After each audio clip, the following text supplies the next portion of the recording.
शहरियत कानून पर एलजेपी के कौमी सदर चिराग पासवान का बयान भी सामने आया है। चिराग पासवान ने कहा है कि शाहीन बाग में धरने पर बैठे लोग खौफजदा क्यों हैं, जबकि पीएम ने कह दिया है कि एनआरसी नहीं आ रही है। चिराग पासवान ने कहा कि मरकजी हुकूमत सभी के लिए काम कर रही है। चिराग पासवान ने अरविंद केजरीवाल पर भी तनकीद की और कहा कि 5 साल तक दिल्ली के लोगों को खूब बेवकूफ बनाया। चिराग पासवान से बात की हमारे दिल्ली के ब्यूरो चीफ आशिफ इकबाल ने। लोजपा के स्टार कैंपेनर और राष्ट्रीय अध्यक्ष चिराग पासवान हमारे साथ हैं, जो आज से दिल्ली में विधानसभा चुनाव के लिए कमान संभालने वाले हैं।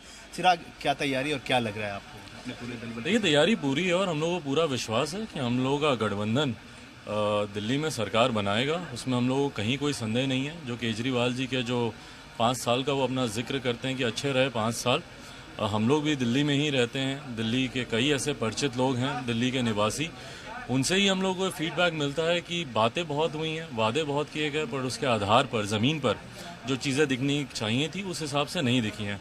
और कहीं ना कहीं दिल्ली की जनता भी अब इस बात का मन बना चुकी है कि डबल इंजन की सरकार चाहिए। बहुत हो गया पिछले 5 साल सिर्फ यही सुनना कि प्रधानमंत्री नहीं करने देते, एलजी नहीं करने देते, केंद्र की सरकार से सहयोग नहीं मिलता।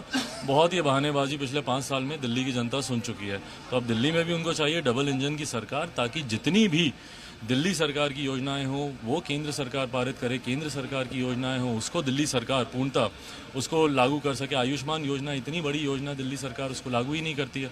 तो बहुत सी ऐसी चीज़ें हैं जो कि जब सेम सरकार रहती है, और हम लोगों को पूरा विश्वास है कि केंद्र में भी एनडीए की सरकार और अब दिल्ली में भी एनडीए की सरकार। एनडीए की एकजुटता भी आपने दर्शाई, क्योंकि ये माना यह जा रहा था कि तमाम तरह के जद्दोजहद करने पड़े एनडीए को एकजुटता दिखाने में। तो अब ये लग रहा है कि इस रैली के जरिए एनडीए की एकजुटता दिखेगी, जहाँ आप, जेपी नड्डा, नीतीश कुमार, सभी लोग। देखिए, इसमें एकजुटता दिखाने की जरूरत ही नहीं है। हाँ, ये जरूर है कि हम तीनों दल एक साथ हैं और मजबूती से एक साथ मिलकर हम लोग प्रचार कर रहे हैं। आज तीनों दल के तीनों राष्ट्रीय अध्यक्ष एक साथ एक मंच पर होंगे।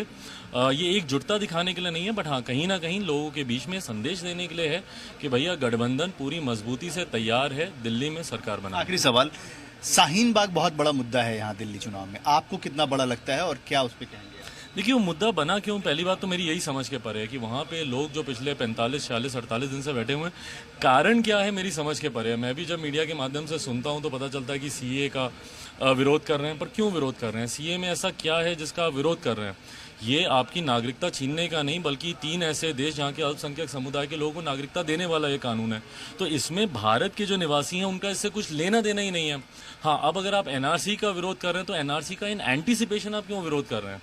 हमारे प्रधानमंत्री जी ने जब खुद साफ तौर पर इस बात को कह दिया है कि भैया दूर दूर तक एनआरसी का कहीं कोई जिक्र नहीं है, एनआरसी की कहीं कोई चर्चा नहीं हो रही है, तो कल को एनआरसी आ जाएगा उसके लिए आप आज देश को जला रहे हैं। कल को हो सकता है कि एनआरसी आएगा तो आप लोगों को परेशानी हो जाएगी, उसके लिए आप आज देश का बंटवारा कर रहे हैं। ये गलत है। जो लोग ऐसे प्रदर्शन के पीछे हैं, जो मासूम लोगों को भड़का रहे हैं, उनको भ्रमित कर रहे हैं और उनको प्रदर्शन करने पे मजबूर कर रहे हैं, आने वाला समय इतिहास इन लोगों को कभी माफ नहीं करेगा। हाथ कंगन को आरसी क्या, साल 2 साल 3 साल में ही पता चल जाएगा कि भैया किसकी नागरिकता गई।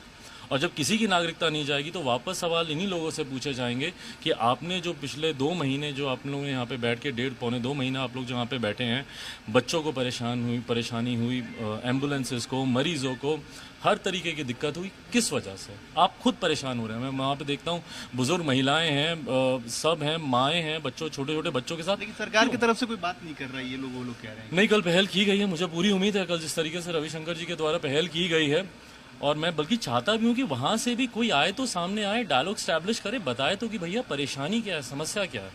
बहुत बहुत शुक्रिया। साफ तौर पर चिराग पासवान ने बहुत सारी बातों का बेबाकी से जवाब दिया। कैमरामैन गौतम के साथ आशिफ इकबाल, जीवड़े, दिल्ली।